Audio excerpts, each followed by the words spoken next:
CAA कहता है कि 2014 से पहले पाकिस्तान, अफगानिस्तान और बांग्लादेश से यहाँ आए अल्पसंख्यकों को भारत नागरिकता देगा। भारत पहले भी पाकिस्तान, अफगानिस्तान और बांग्लादेश के लोगों को नागरिकता देता रहा है।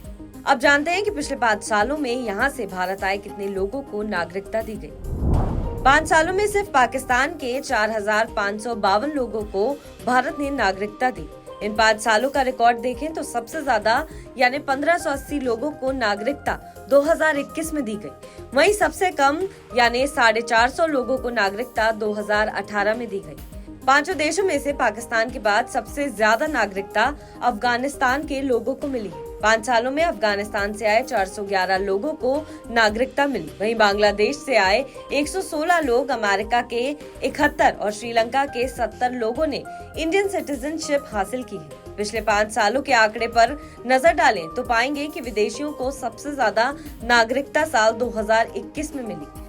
इस साल 1945 विदेशी भारतीय नागरिक बने। इनमें सबसे ज्यादा 1880 लोग पाकिस्तान से थे। कैसे मिलती है भारत की नागरिकता? भारत में नागरिकता सिटीजनशिप एक्ट ऑफ 1955 के तहत दी जाती है। नागरिकता पाने के 4 तरीके हैं। पहला, जन्म के आधार पर।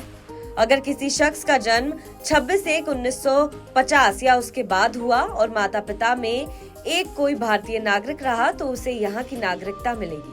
शर्त ये भी है कि माता पिता में से कोई भी अवैध प्रवासी नहीं होना चाहिए। दूसरा, वंश के आधार पर।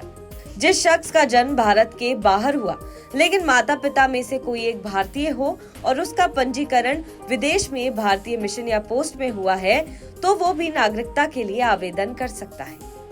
तीसरा, रजिस्ट्रेशन के आधार पर। अगर कोई अवैध प्रवासी नहीं है लेकिन भारतीय मूल का व्यक्ति रहा है और आवेदन से 7 साल पहले तक यहाँ रहा है तो नागरिकता के लिए अप्लाई कर सकता है। चौथा, नेचुरलाइजेशन के आधार पर।